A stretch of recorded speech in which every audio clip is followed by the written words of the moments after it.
Adventures here with my channel update for August 2016. The months are going by very quickly. New job, been very busy, so my video output's been a little low, but enjoying the new job, so it's good to be busy. I actually have a fair few other pickups this month. I'm not 100% sure whether I missed some of these out in the last video because it was a bit rushed and it was in the middle of the month. But we'll go through them. There are all sorts of varied stuff. Now the first thing is I went to our local it's a comic store. It's not in the centre of town. My girls do dancing and I sort of drive through the general area, and I decided I want to stop in there one day and have a look, and I found a whole heap of retro gamer magazines. I actually went back twice, so this was the earliest one that I picked up the first time, which is number 68. But when I went back a second time, I actually managed to get issue number 25. I've got 41, and then we go up higher, so 79, 80, 71. There's some really good covers too, and some interesting games covered, like Gradius and things like that. So really pleased to get these, and because I'm, a bit disconnected from the retro gaming community over in the US and the UK, and even mainland Australia, because I'm right down here in a little island below Australia called Tasmania. So don't get to get a lot of things, so Retro Gamer is one of the avenues for that. So slowly reading through the old ones. I've read a couple of them so far and enjoying them, and the new one arrived, so I'm currently reading that one. So that was an interesting surprise find, and they were a good price too. Now next on my list, we have a site called Catch of the Day. All sorts of bibs and bobs pop up all the time, and this relates to a story. A friend of mine came over and actually gave me a whole heap of graphic cards. I'll show a picture of that rather than show. Like a really large lot of graphic cards. There's about 20 plus of them because he thought I might be able to use them. I have actually utilised one of those in the arcade machine, and I'm upgrading a PC behind me, and I'll put one in there. But he brought one of these, which is a VR box. So this is based on Google Cardboard, to try on my phone. He'd found it at the local EB game store, and they were originally I think $79.95, and he got his for $47, and he was really happy. I thought, well, that'd be nice. I went and had a look. I couldn't find any, and I thought nothing of it. And then actually a couple of days later on Catch of the Day, they advertised these, and I think this cost me about $22 including postage.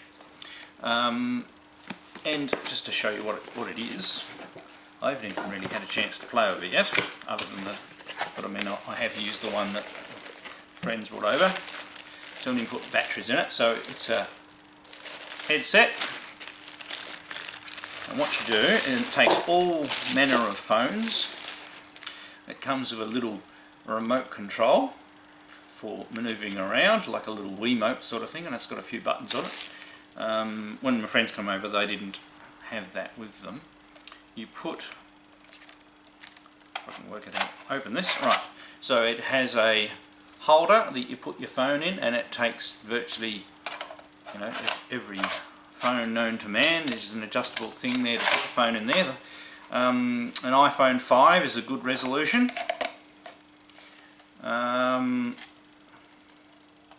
Interesting, it's got a hole in there, and you put, so it's got all plastic in there. I haven't even taken everything off. You've got the eyepieces in there that you look at, and you can adjust each eye individually with these things up here, and it works really well for such a simple little thing. So, and you download the Google Cardboard apps on your phone, and as I said, I haven't had a chance to play with it properly yet, and it actually provides quite a nice little VR experience. Now obviously only does stuff that you can do on your phone, but there are actually quite a few apps available to play with. So haven't had a chance to play with it. My daughter's really keen, this is my 10-year-old, really keen on having a go at that though, so yeah, we'll play on it and report back. Not something I can really do a video on because I can't show you what's been shown on the screen. Okay, now the next thing, it's another pickup for the Sega SG-1000, but I'm not going to do a video on them because they're educational titles. I mean, with it was an extra basic cartridge, and it's actually one that I don't have. It's level 2A basic, so there are obviously a couple of different basics that are available. It's probably like integer basic or something like that. So just to round off the collection, and the other two are actually two educational titles. They're boxed. I've never heard of these before, and the reason why I'm not doing video, not only the educational ones, but they're Japanese ones, so it would probably be very difficult to understand what's going on. And they are, you know, complete. They come with the cartridge and the manual. So just little items to round out the SG-1000 collection, and quite pleased to get those. Now a compatriot at my new work showed up and gave me this little blue bag and said, "Oh, you'd be interested in this, wouldn't you?" And in here is actually, and I do actually have one of these because I used to use them a lot, and it's actually an iOmega zip drive. So back in the day, at a 3.5-inch disc, you could store 720K, or even when the later formats came out, you could store 1.44 meg. Well, a zip drive could store 100 meg on a larger floppy-like cartridge. So there they are there, and they're actually pretty quick. I used to use these for my early PC development as my backup device, so, you know, to back up all of my work. And it actually has the all the add-on zip driver files and things like that. It plugs into, there we go, it plugs into the parallel port of the computer. Alright, it's a double thing, and it's got a pass through to a printer on the back. So you plug this into the printer port on the computer, and you can plug the printer in here and still get a parallel printer. Not that we use those anymore, but back then it was very good. External power supply. It's a little dirty, haven't had a chance to try it yet, but more than likely it still works. They were actually pretty robust little units, and there's actually a whole heap of discs in there, like more than a dozen, and they weren't cheap back in the day. I think I only ever owned about 6 drives themselves. Now I did actually upgrade. There was a later version that actually stored 250 megs, so and that back in the day was heaps. So and I was able to back up all sorts of things on those. Right, so moving along, now all these items are from one person. It's a local collector called Aaron, who's moved down from the mainland, and he actually does he's a regular on a podcast here in Australia. I'll put a link down below to the podcast, and actually I'm going to be on a podcast with him in, I think we've got it scheduled in a week's time from when I'm recording this, not from when I'm broadcasting this, so look out for that. And I've actually been on the podcast once before as well, talking about MSX machines. On this particular episode coming up, we'll be talking about Coleco, so it'll be very interesting. Now I had my Nintendo 64 Power Collection stolen many years ago when I first moved into this house, and I've had several of the boxes. The boxes were stored separately to the cartridges, and this one here, Battle for Naboo, was one that I've never found a replacement cartridge for sale. So Aaron very nicely I've got in here, I had all of the Star Wars games. So thing he found, I mean, it's not in super duper condition, but it's better than having no cartridge at all. He found a loose cartridge and thought of me. So obviously Civic Video, written down there in pen, but and it works, and it's basically completed this box. So I've got everything inside the box is still all there, my instruction manual and everything, and the cardboard protector. So it's just nice completing, you know, one of those missing games. I have filled every single one of the boxes from the games that I had back in the day now. And these were really good games. I basically got all the Star Wars games for the Nintendo 64, so it's great doing that, so I really appreciate that. So we've been doing a bit of trading back and forth. He and his mates actually went in together and bought this large lot. Another collector is getting out of collecting a lot of stuff, and there were a few items in there that he thought I might like. Now one of them is this interesting expansion device bus, and it's for the VIC-20, so it goes into the expansion bus of VIC-20 and allows you to plug in multiple things like a cartridge and a memory, or a couple of memory cartridges at once, and select what you're going to get from each one. Once I work out how this works and give it a bit of a test, I might do another video on it. Well overdue to do a video on the VIC-20, but it's got all sorts of switches and everything like that, so it will be actually quite interesting to have a play with that. And along with that, also related to the VIC-20, are all of these, and they're perfectly in box, they're cassettes, educational titles. So we've got Rainbow Tower, Words, Number Puzzler, Hide and Seek. You can see these originally sold for what, $20 in Kmart or something. Number Chaser and Number Gulper. Once again, probably not worth doing, so it requires an 8 or 16k RAM pack. So there we go, there's ones that need a RAM pack. I don't actually have a RAM pack for my VIC-20 as yet, but I'm sure I will discover one at some stage. Another reason why I'm not doing a specific video on those. He also, because I was, you know, he came and looked at the game and was having a talk, and I said that I no longer had a working tape drive for my Commodore 64.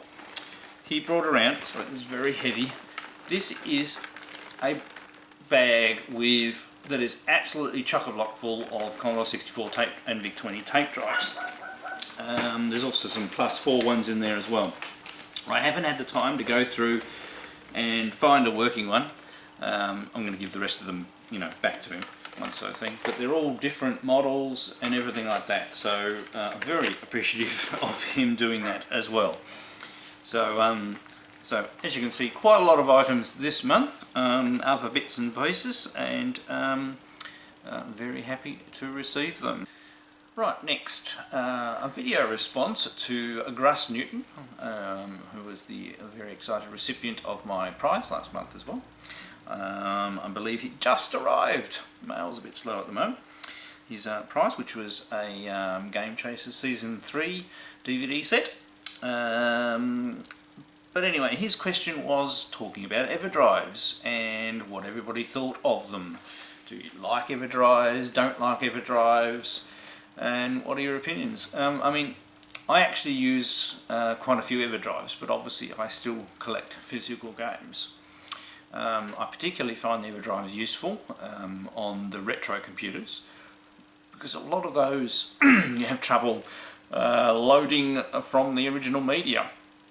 But how I use Everdrives is probably a little bit, I mean, I don't like just getting an Everdrive for a system and then getting every single ROM or cassette image or disc image for that system and dumping it on the Everdrive cartridge, because I like to play games that I own, and I think that harkens back because I'm a software developer myself. So if I'm going to play somebody's game, I feel that I should own it. Plus also, I mean, and that's not everybody's going to feel that way. I believe I feel that way because I'm a software developer. But also, if I do dump a whole lot of ROMs onto a system, what I tend to find happens is that you go in there and you spend so much time looking for a game to play that you don't actually play a game, and it reduces that amount of well, it reduces the experience of playing a particular game. So I do have a few Everdrives now. They've built up over time. Some of them are used more than others, like as an example the Coleco flash cartridge that I have. I use that all the time to test my Homebrew development, and the same with the NES flash card that I have. That's getting used more and more, and they're used less for playing games. I suppose the one of the consoles that I use the most for playing games is the Everdrive cartridge that I have for the PC Engine, which is actually one of my earliest Everdrives that I ever got. At first I used it to try out games that I was thinking of buying, so to make sure that I was going to enjoy a game, and I'd give it one quick go via the Everdrive. But even once I've got particular games, if I know I've got a game in my collection and I've got it on the Everdrive, I will play it from the Everdrive. There's no need to get the the specific media out of the game, even though I will sometimes get the box and sit it next to me when I play a game, so you've still got that tactile experience.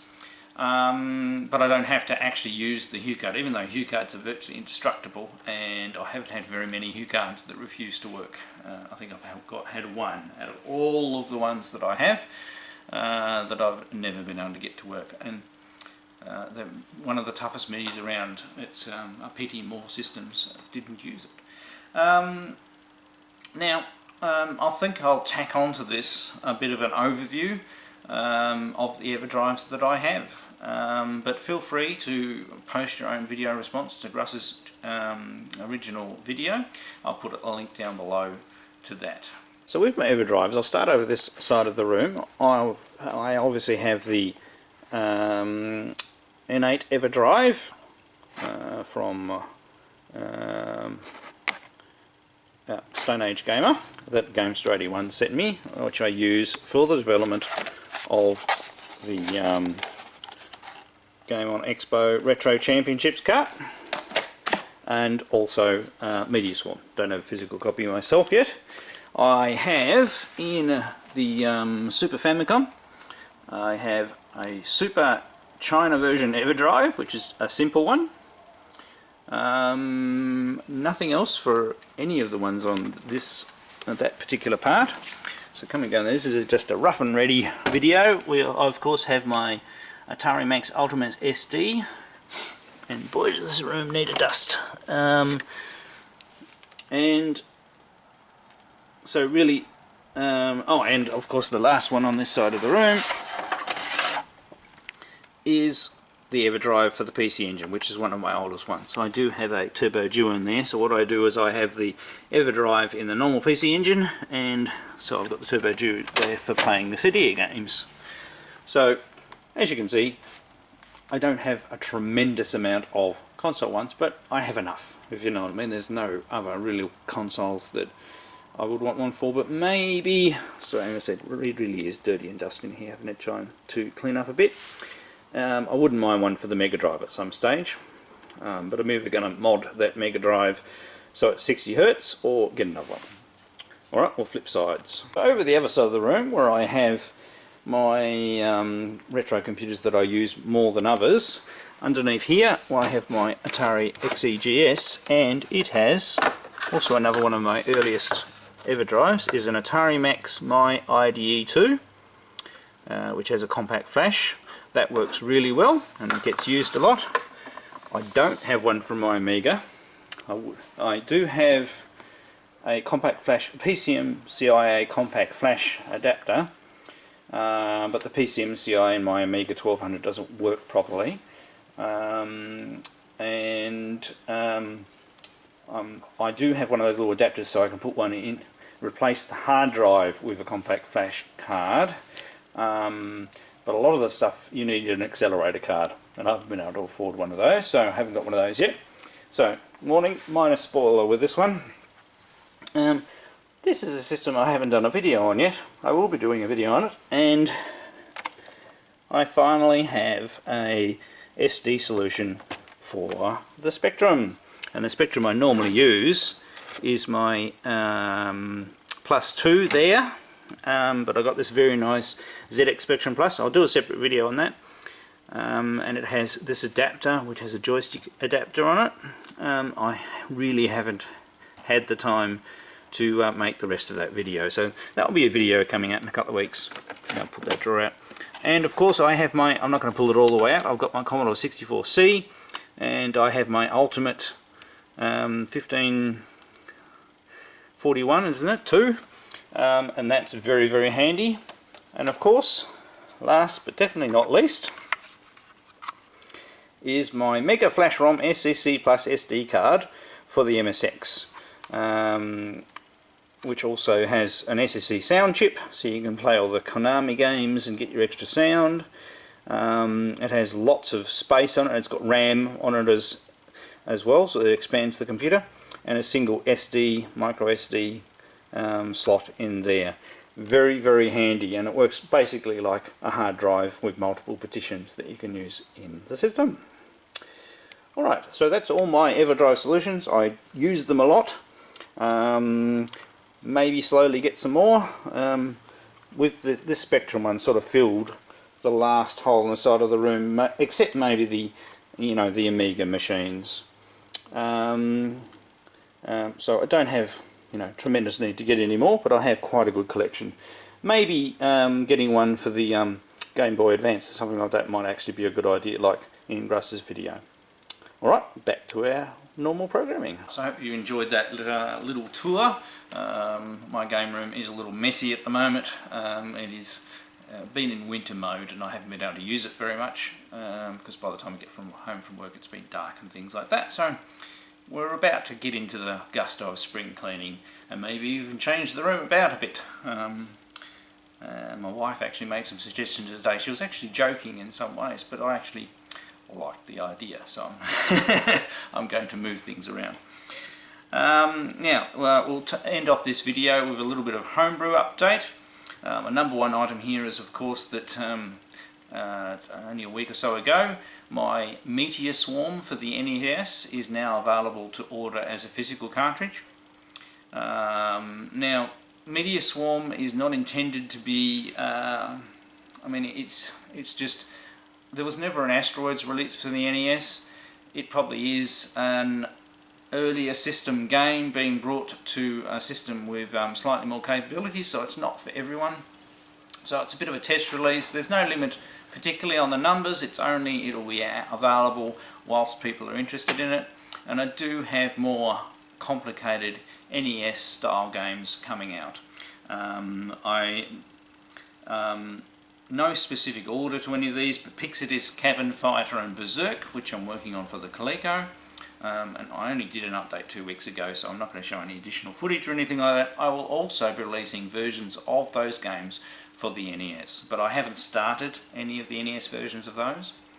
But I will also, I can announce, I will be working on Sydney Hunter for the NES. I already, in a way, started the Sydney Hunter game in the multicart that I made for GameStar 81 and CollectorVision for the first of his retro shows over in Arizona. And so I have the engine part of the game, the mechanics, the physics, the jumping, the collision detection all done. So it actually shouldn't take too long to get the full map from the Sydney Hunter game, and they're making them a little bit different for each platform. So as soon as I have those graphics and the map layouts, I'll be working on that. So that will probably be my next NES game that actually gets physically released. And that one, unlike Meteor Swarm, and the reason why Meteor Swarm didn't come with a box is that we didn't think it would be for everyone. It was just that some people did actually like the game, so we thought we'd do it as a separate release. And that's a good way to test the NES market, but it's not really a representation of an NES game when it comes down to it, because it's a simple, more arcade type game. Whereas the NES is known for its platformers and things like that, and with lots of music and things like that. And we've got some very good music already made for Sydney Hunter, so yeah, that's going to be a great NES cartridge. Hopefully I'll show a little bit of footage of the Sydney Hunter for the NES, so yeah, to bring jog people's memories on that one. But I actually released that one a fair while ago now. Alright, I've probably rambled enough for this month. Hope everybody out there are enjoying finding, collecting and playing retro games and also modern ones. Yes, I have played some modern ones, and I've still been playing No Man's Sky. I actually played it just before this video. Stopped playing it for a week just to have a bit of rest, and had a good game today. Funnily enough, played it until it crashed. But that was probably time for a break anyway. And discovered some new stuff, so I can play it in certain doses, and I believe the game may improve depending on what sort of updates they do. So, but I still enjoy playing it. So, but I can understand why it's not for everyone. So anyway, no more on my prattling. I'm Electric Adventures. Thanks to all my subscribers. Thanks for watching, and I'll catch you next time.